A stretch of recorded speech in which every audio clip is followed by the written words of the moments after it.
Ah, perfeito. A Petrobras quer querer habilitação como assento de acusação? Alguma objeção? Então, deferido a habilitação da Petrobras como assento de acusação, já que é vítima no caso. Então, nesse processo 503-780018, depoimento do Sr. Paulo Roberto Costa. Sr. Paulo, o senhor foi chamado nesse processo como testemunha. Na condição de testemunha, o senhor tem um compromisso com a justiça em dizer a verdade e responder as perguntas que lhe forem feitas, certo? Correto. Eu vou adverti-lo também, por força de lei, que se o senhor faltar com a verdade, o senhor fica sujeito a um processo criminal, certo? Correto. Além disso, Sr. Paulo, é sabido que o senhor celebrou um acordo de colaboração com a Procuradoria-Geral da República, foi homologado pelo Supremo Tribunal Federal e através do qual o senhor se comprometeu a dizer apenas a verdade perante a justiça. É isso mesmo? Perfeito. O senhor pretende manter esse acordo? Pretendo. Então, também, por força desse acordo, Sr. Paulo, eu lhe advirto que o senhor tem esse compromisso. E se o senhor faltar com a verdade, além das penas aí por falso testemunho, o senhor também corre o risco de perder esse acordo, certo? Correto. Dito isso, eu passo a palavra ao Ministério Público para as perguntas. Obrigado, Excelência. Boa tarde, Sr. Paulo. Boa tarde.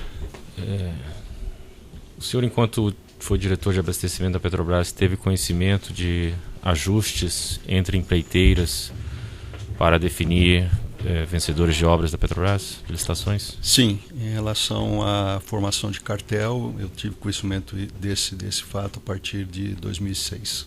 De 2006 até quando? Até quando eu saí da companhia em 2012. Tá, o senhor tem conhecimento de participação da empresa Chain nesses fatos? A Chain, eu não me recordo de ter feito algum trabalho especificamente para a área de abastecimento. E, então, dentro desse cartel das empresas que faziam trabalho para a área de abastecimento, eu não me recordo que ela participaria desse cartel específico. O senhor se recorda de haver algumas notícias de que algumas empresas fariam pagamentos por fora ou tentativas por fora no sentido de ganhar obras independente do cartel?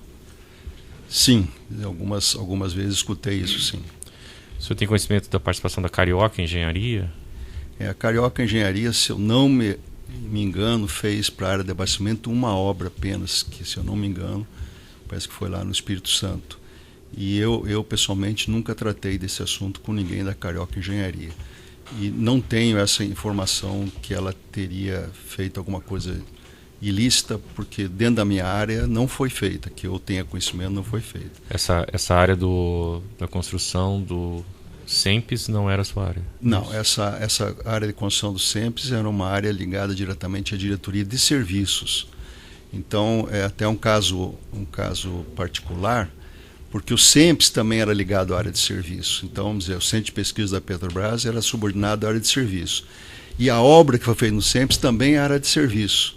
Então, esse é um caso específico de uma obra que foi feita para o cliente, que era ele mesmo, entendeu? Era uma obra muito específica. Tudo bem. Com relação às empresas Construbase e Construcap, o senhor tem conhecimento na sua área de participação dessas empresas? Também, se fizeram algum trabalho para a minha área, foi muito pequeno, não teve nada, que eu me lembro, nada de grande monta para a área de abastecimento.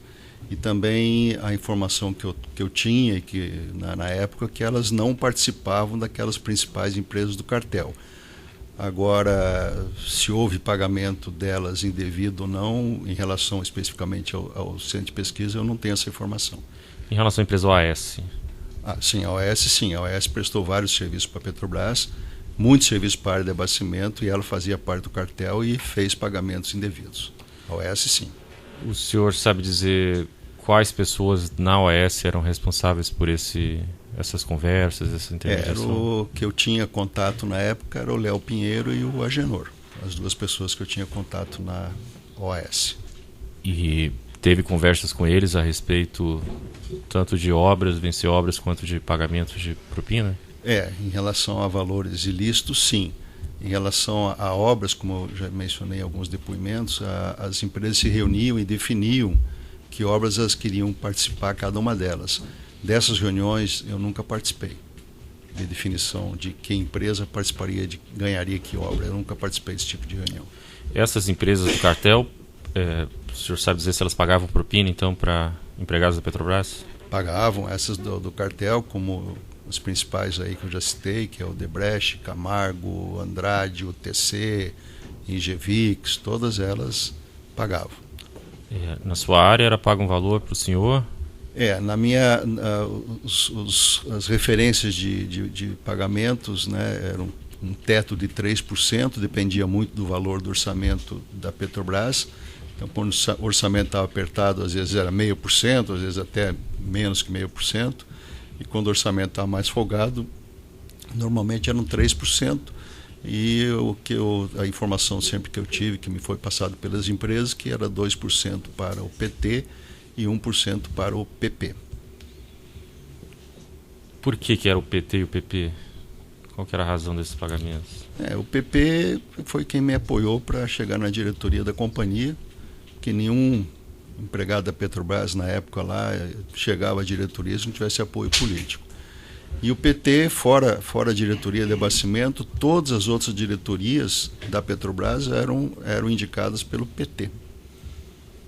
Então, por exemplo, a diretoria de serviços, que fazia obra para a diretoria de abastecimento, para a diretoria de gás e energia, para a diretoria internacional, era do PT. Então, essa diretoria fazia serviço para todas as outras diretorias da Petrobras. E o senhor, então, acredita que houve pagamentos de propina, então, também para essas outras diretorias? Sim. O senhor tem conhecimento de pagamento de propina para o senhor Renato Duque e Pedro Barusco? Sim, tenho conhecimento. Isso me foi dito na época ainda pelo José Janene, que ainda era vivo, depois me foi dito pelo pessoal da Odebrecht, me foi dito pelo pessoal da UTC. Tanto o senhor quanto o Renato Duque e Pedro Barusco tinham conhecimento da existência desse cartel? Sim.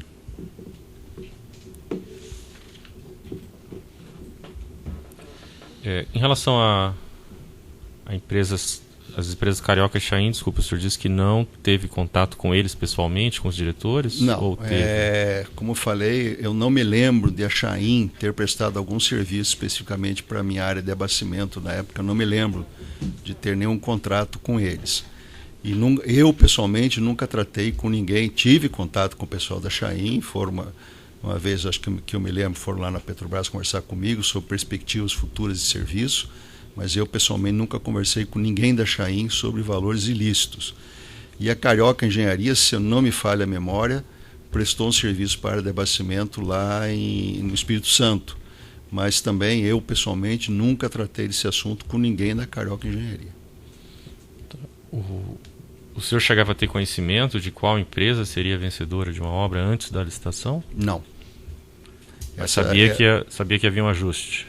Eu sabia que tinha o cartel, que as empresas se reuniam, e aí, dependendo da, vamos dizer, disponibilidade de cada empresa, onde que ela teria mais mão de obra disponível, ou se estava com a carteira de trabalho baixa ou alta, etc., elas faziam um acordo entre elas.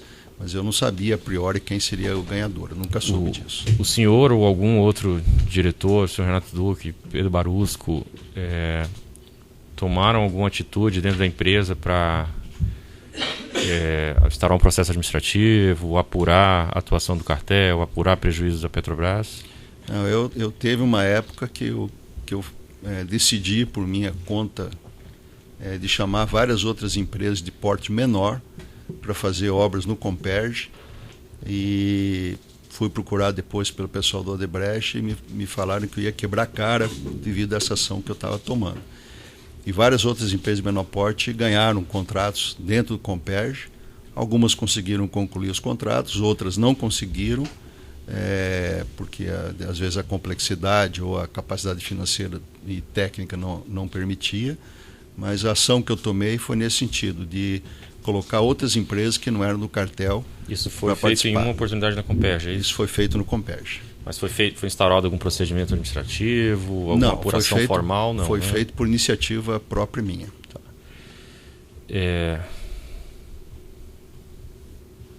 Esses pagamentos ocorriam também em relação a aditivos? Sim. Mesmo percentual, possivelmente?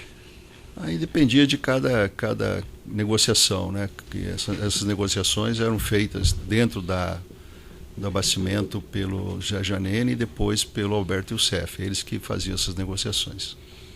Eu não participava dessas negociações de percentuais. Esses pagamentos eram feitos de uma vez só, a partir dos recebimentos da Petrobras? Não, os pagamentos eram feitos a partir das medições de serviço e quando a Petrobras fazia o pagamento. Havia algum tipo de coação às empresas, coação para que elas fizessem os pagamentos? Da minha parte, nunca teve. O que aconteceria se a empresa não fizesse pagamento? As empresas tinham interesses não só na Petrobras, mas como em várias outras atividades, como já mencionei aqui algumas vezes. Essas principais empresas do cartel trabalhavam para a Eletrobras, trabalhavam para empresas nucleares, trabalhavam em portos e rodovias, ferrovias, e tinham muitos interesses com esses grupos políticos em vários outros ministérios, Ministério do Transporte, Ministério das Cidades e assim por diante. Então, essas empresas também, vamos dizer, tinham receio de não honrar esses pagamentos e serem prejudicadas em outros processos, como está cada dia mais claro dentro da operação da Lava Jato, que esse processo não era restritivo à Petrobras. A Petrobras era uma das áreas, mas muitas outras áreas desse país, como usina hidrelétricas, como Belo Monte, como Angra 3 e como outras tantas que vão aparecer, ferrovias, portos e aeroportos que ainda vão aparecer nessa investigação que estão fazendo, as empresas eram as mesmas e os procedimentos eram iguais.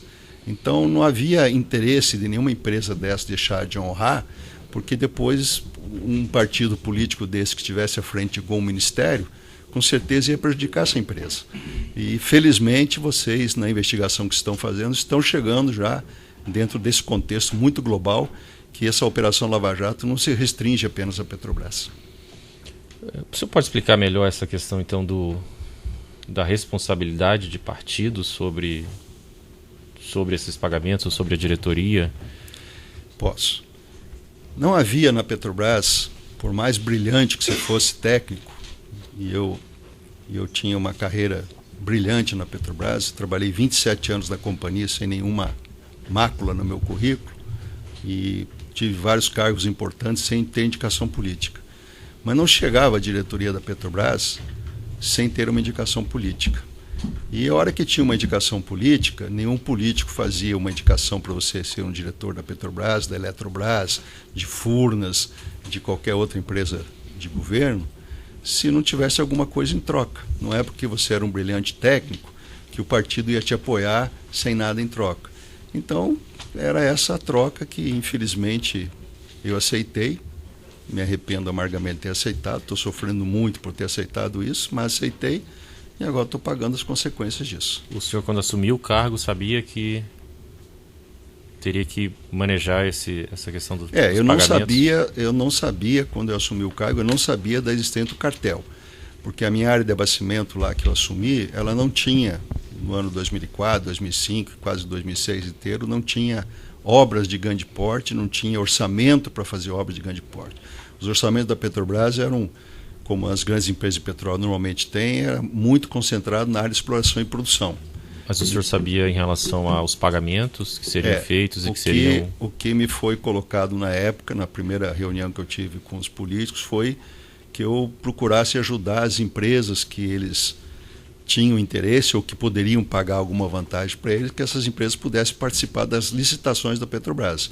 A Petrobras tem um cadastro de empresa. Eu falei, se a empresa for cadastrada e estiver cumprindo as etapas do cadastro, pode ser chamada. Porque independendo de determinado tipo de obra, vamos dizer, parte de construção civil, a Petrobras tem no cadastro às vezes 50 empresas. Você não chama 50 empresas para uma licitação, normalmente chama 20. Então, você podia chamar 20 com frequência e 30 nunca chamar. Então, vamos dizer, você podia fazer mas eu tenho interesse que a empresa X participe. Punha a empresa para participar. Não que ela fosse ganhar, mas ela podia participar. Isso me foi pedido. E o senhor acredita que em relação às demais diretorias, as pessoas indicadas também precisavam ter esse suporte de partido e esse acerto com o partido? O senhor sabe como ocorreu em relação à diretoria de serviços com o senhor Renato Turci e Pedro Barroso? Eu sei que na época se falava lá dentro da companhia, na época, eu não tenho como comprovar isso, mas a conversa que rolava dentro da companhia, que ele tinha sido indicado por orientação do José Disseu. Isso todo mundo falava dentro da empresa. O senhor tem conhecimento da participação do João Vacari e do Paulo Ferreira? O João Vacari, quem me falou que tinha atuação direta lá nesse processo em relação ao PT, foi primeiro o Janênio e o CEF me falou, e depois as pessoas tanto da UTC quanto da Odebrecht confirmaram que ele seria a pessoa de contato dentro da diretoria de serviço em relação aos interesses do PT. Em relação ao seu Paulo Ferreira? Eu não tive contato com ele. Para dizer que eu nunca encontrei com ele, eu encontrei uma vez só com ele lá no Rio Grande do Sul, num evento social. Mas eu nunca tive contato com ele. Ainda que sem contato, o senhor tem conhecimento sobre participação dele, questões relacionadas à Petrobras, ou indicação de diretores? Nunca ninguém me falou nada a respeito dele. Não tenho esse conhecimento. O senhor tem conhecimento de como era feita o senhor já falou da divisão das vantagens devidas no caso da diretoria de abastecimento. O percentual que iria para o partido, não é isso? Isso. Era 1% quando fosse o orçamento mais alto, era 1% para o PP. Mas desse 1%, o que ia para o PP efetivamente? O que ficava para o senhor? Desse 1%, em média, eu não tinha esse controle. Quem controlava isso era o José Janene e depois o Youssef. Era 60% para o partido, 20% para emissão de notas, contratos, etc, e 20% era para mim. E 20% do 1%. Em relação à diretoria de serviços, o senhor sabe como era feita essa divisão? Não tenho essa informação. O senhor conheceu o Adir Assad? Não. O Mário Góes? Não.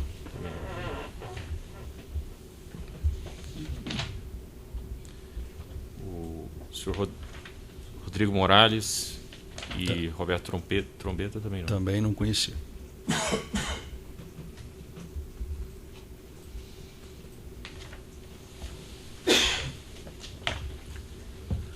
Satisfeito. Obrigado. Vai ser na acusação, tem perguntas?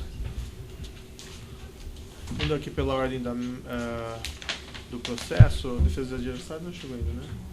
A defesa de Agenor Franklin, tem perguntas? Sim, excelente. Pode, por gentileza, alcançar o microfone.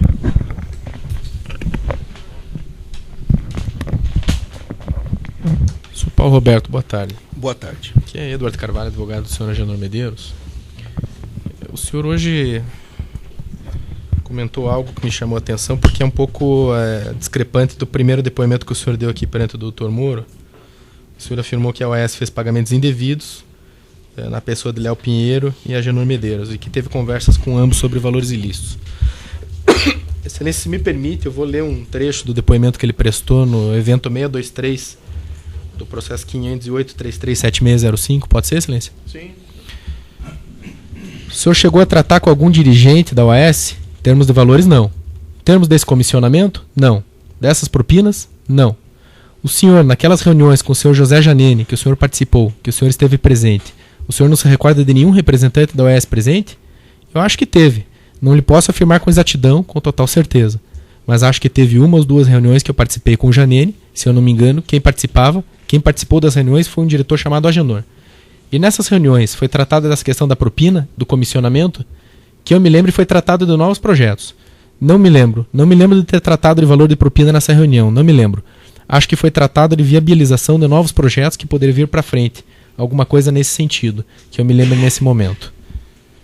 Queria que o senhor explicasse qual das duas depoimentos de hoje ou o primeiro depoimento. No primeiro depoimento o senhor também foi muito taxativo em dizer que não tratou de valores com alguém da OAS. Eu pessoalmente não determinava e nunca tratei de valores se o percentual era X, Y ou Z. Isso eu não tratei. Agora, que tanto o Agenor quanto o Léo Pinheiro trabalhavam nesse processo e tinham percentuais discutidos, sim. Isso eu posso confirmar aqui com toda certeza. Essa reunião aí do Janene, possivelmente o Janene discutiu valores com eles. Eu não discuti valores com eles, mas o Janene possivelmente discutiu. Nessa reunião? O Janene não ia chamar lá só... Eu podia chamar lá para tratar de novos empreendimentos, O Janene não ia conhecer novos empreendimentos. Agora o Janene não se interessava em novos empreendimentos. O Janene se interessava em valores. É isso que eu posso Quando foi essa reunião? Agora eu não lembro mais. O senhor disse que não tratou, desculpe um pouco a insistência, mas o senhor disse que não tratou de valores com eles, mas disse que sim, eles tratavam de valores. Sim. Quem lhe relatou isso? O próprio Janene falou isso. O Janene falou. E quando foi essa reunião com o Janene, o senhor se recorda? Não me recordo. Já tinham sido lançada a obra da Repar? Só sei que foi em São Paulo. As reuniões com o Janene eram em São Paulo. Agora, a data da reunião eu não me recordo. Onde foi essa reunião? Num hotel lá em São Paulo. O senhor lembra o hotel? Não. O senhor se lembra se foi antes do lançamento da licitação? Só para tentar situar temporalmente, Excelência. Antes do lançamento da licitação da Repar, da Renest, depois, durante? Eu acho que talvez da Renest foi antes. Agora da Repar eu não sei lhe precisar, porque a obra da Repar foi bem... Vamos dizer, foi antes da Renest. Mas eu não sei precisar a data, porque não tenho memória para guardar isso. O senhor mencionou o senhor Janene, que ele seria o responsável. Algumas vezes aqui no processo se comentou, não é num tom elogioso, numa regra do jogo de pagamento de propina. Era o senhor Janene que era responsável por ter trabalhado junto às empresas para fixar essa regra do jogo, de que toda obra deveria ter um pagamento de propina? Em relação ao PP, sim. O senhor chegou a tratar com algum dirigente de empreiteira, ou seja, pode ser da OAS, olha, nessa obra aqui vai ter que ter propina, e na outra obra, nessa obra também vai ter que ter propina. Ou já existia um acerto prévio? Já existia um acerto prévio das empresas do cartel em fazer esse tipo de pagamento. As empresas do cartel já tinham um acerto prévio. Alguma vez o senhor recebeu promessa ou oferta de propina do Agenor Medeiros? Não. O senhor poderia só explicar como é que se deu esse acerto de pagamento de propina na Repar? Eu lhe pergunto, por conta do depoimento do senhor aqui também em relação no primeiro processo, no 508-3376. Pois não. Que o senhor falou que não acertou com ninguém da OAS, que esse acerto foi com o pessoal da Odebrecht. O que acontecia muitas vezes é que os consórcios, né, tinham uma empresa, vocês sabem disso, a sua pergunta, estou respondendo a pergunta, você já sabe a resposta. As empresas reuniam 3 empresas e tinha uma que era o líder do consórcio. E aí quando tinha esse valores ilícitos para pagar, que ficava responsável por fazer esse pagamento era o líder do consórcio. Isso já é de conhecimento seu. Em algum momento o senhor chegou a receber algum valor da OAS? Se eu recebia via Janene ou via Youssef. O dinheiro não vinha carimbado. Esse é da OAS, esse é da Odebrecht, esse é não sei de quem. O Alberto Youssef então poderia esclarecer se na Repar houve ou não houve pagamento de propina por parte da OAS? Ou na Renest ou qualquer outra obra que tenha atuado? Acredito que sim. Agora, se é consórcio e a OAS participava de um consórcio, o consórcio, às vezes, vamos dizer, se o Odebrecht era o líder do consórcio, o Odebrecht pagava e recebia das demais empresas. Isso lhe foi dito, como o senhor sabe disso? Isso foi me dito pelo pessoal do Odebrecht. Foi de ouvir dizer, então? Não, de ouvir dizer não. O pessoal do Odebrecht me falou. Sim, mas o senhor ouviu eles dizerem isso? O senhor escutou deles falarem, ouvi dizer nesse sentido? Isso. Perfeito. O senhor tinha começado uma frase um pouco antes em relação ao apoio político, de que não se chega a uma diretoria da Petrobras sem apoio político. É verdade. E o senhor falou da contrapartida, mas não especificou a contrapartida desse apoio político. Era uma contrapartida financeira? O senhor teria uma função arrecadatória, poderia dizer assim? Não, eu especifiquei. A primeira coisa que foi me dito foi que o partido teria interesse que empresas que eles indicassem participassem das licitações. Não era necessário, vamos dizer, não era obrigatório que ganhasse, porque tinha que participar da licitação. A licitação era aberta e muita gente participava da Petrobras desse processo. Então, o primeiro era participar das licitações. Isso foi quando eu entrei. Depois, em 2006, é que eu vim saber do problema do cartel, porque, repito aqui, nos anos iniciais lá da diretoria de abastecimento, eu não tinha nem orçamento, nem obra, nem projeto para fazer obra de grande porte. Então, as obras todas de grande porte, na época, eram todas da diretoria de exploração e produção. O senhor detalhou que existiria uma porcentagem do valor que o senhor arrecadava de propina que deveria ir aos partidos políticos e aos agentes políticos. O senhor confirma isso? Confirmo. Então, esse dinheiro, na verdade, não era também, além dos partidos políticos, para os agentes políticos. Isso o senhor tem dito desde o primeiro dia. O senhor pode me confirmar isso? Só eu queria entender o que se chama de agente político. Os políticos que davam sustentação, os políticos que compõem os partidos, os caciques dos partidos, vamos dizer assim, nesse sentido. Confirmo. Confirma? Confirmo. Pelo PP, confirmo pelo PP que eu conhecia mais. Essas pessoas eram, eu sei que é uma pergunta um pouco redundante, Excelência, mas eram congressistas, deputados, senadores, agentes políticos, enfim. Eram normalmente, desse pessoal que eu conhecia do PP, eram deputados federais. Só insistindo mais um pouco, membros do governo federal também. Desculpa, não entendi. Membros do governo federal também. Não necessariamente só deputados, congressistas, senadores, mas membros, ministros. Mas na frente, sim. Nesse início que eu entrei lá, o PP não tinha nenhum cargo mais específico. Mas depois teve cargo mais específico, inclusive ministérios. O senhor tinha conhecimento de quais eram essas lideranças políticas que recebiam? Isso. Sim, já está nos meus depoimentos aí, detalhado. O senhor pode detalhar aqui, por favor? Doutor, aí não é questão objeto desse processo. E é desmembrado, doutor, corre isso lá no Supremo. Nós temos algum propósito daí nessa linha de inquirição? Na nossa visão, estaria dentro do contexto para provar a intenção. A intenção do quê? A intenção e eventuais coautorias. Não, esse é um processo já desmembrado, não tem nem por que alegar que tem foro privilegiado e tal. Se é tratado em outro processo, não tem problema, Excelência. Eu estou satisfeito, Excelência. Vou passar a palavra para o Dr. Carl Garcia. É também do Léo Pinheiro, Sim. Os defensores, né? Sim. Léo Pinheiro, Agenor Medeiros. Dr. Paulo Roberto, boa tarde. Boa tarde. José Carlos Cal Garcia, ele também pela defesa de Agenor Medeiros. São 2, 3 perguntas rapidinhas. Em relação ao contexto das obras, o senhor já explicou por diversas vezes que a diretoria de abastecimento não era responsável pelas obras. Ela era praticamente uma cliente da diretoria de serviços, correto? Perfeitamente. A diretoria de abastecimento era responsável pela área de estimativa da Petrobras? Não. A diretoria de serviços era responsável pela área de abastecimento da Petrobras? A diretoria de serviço não era responsável pela área de abastecimento. Perdão. A diretoria de serviços era responsável pela área de estimativa? Perfeitamente, era. O senhor sabe dizer quem é o diretor da área de estimativa? Não tinha diretor da área de estimativa. Tinha um diretor de serviço e aí tinham várias gerências dentro da área de serviço. A gerência de projetos, por exemplo, o centro de pesquisa, onde fazia o projeto básico, era subordinado à diretoria de serviço. E dentro da diretoria de serviço tinha uma equipe que trabalhava na parte do processo licitatório, quem preparava todo o processo licitatório. E tinha uma outra equipe que era a equipe responsável por fazer o orçamento básico da Petrobras. Então, e depois, tendo a licitação, fazendo o contrato, a área de serviço tinha uma outra equipe que era responsável pela fiscalização das obras. Então, a diretoria de abastecimento, diretoria de exploração e produção, diretoria de gás e energia eram clientes da diretoria de serviço para todas essas obras. Entendi. Sendo mais objetivo, Excelência, desculpe a redundância, mas é que a cada processo a gente às vezes precisa contar a história novamente, porque cada processo é um processo. Mas sendo mais objetivo na linha da arguição, o senhor conhece o senhor Sérgio Arantes? Conheço. Qual era a área que ele ocupava?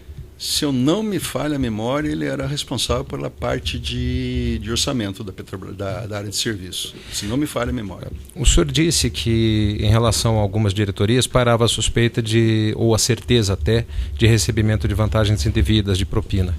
Em relação ao senhor Sérgio Arantes, existe esse tipo de suspeita? Existe esse tipo de comentário? Nunca soube, quando eu estava na Petrobras, nunca soube nada que desabonasse ele. Eu nunca tive essa informação. O senhor, na qualidade de diretor, membro do Conselho de Administração, o senhor teve alguma notícia de que o preço ou a estimativa feita pela área do senhor Sérgio Arantes tem alguma vez vazado para as empresas?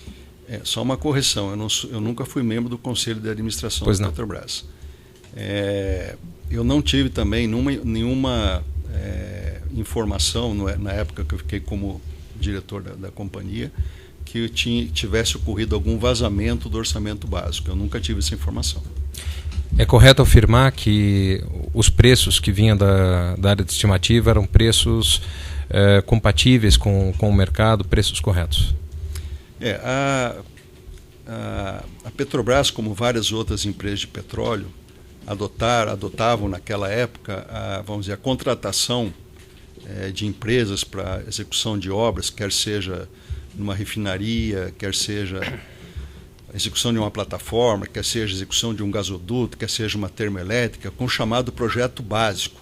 O projeto básico não é um projeto detalhado, então o projeto básico ainda tem uma série de indefinições para serem feitas, e que são tiradas essas indefinições, essas dúvidas, durante a execução da obra. Mas era uma maneira de você ter essa obra mais rápida, porque com petróleo a 100, 120, como chegou à época a $150 o barril, qualquer antecipação de 6 meses, 1 ano, você pagava isso e ainda tinha um lucro astronômico em cima disso. Então a Petrobras contratava através do orçamento básico, sabendo que podia ter uma diferença, isso era uma norma interna da companhia, sabendo que podia ter uma diferença em termos da cotação em relação ao orçamento básico, por essa série de definições, de 20% a mais do valor e 15% a menos. Então era uma faixa que a Petrobras aceitava. Então, vamos dizer, se dava lá o orçamento básico lá de 100 unidades, e se a empresa apresentava 120, normalmente a comissão de licitação chamava a empresa, procurava reduzir esse preço, mas estava dentro da faixa. Como muitas vezes também ficava muito próximo a 100%. Então, aí, quando acontecia alguma coisa nesse sentido, próximo a 100% do orçamento, e era empresa do cartel, o valor, às vezes, que as empresas pagavam era 0,5%, menos de 1% em relação a valor ilícito. Tá, eu vou interromper aqui no tamanho do áudio.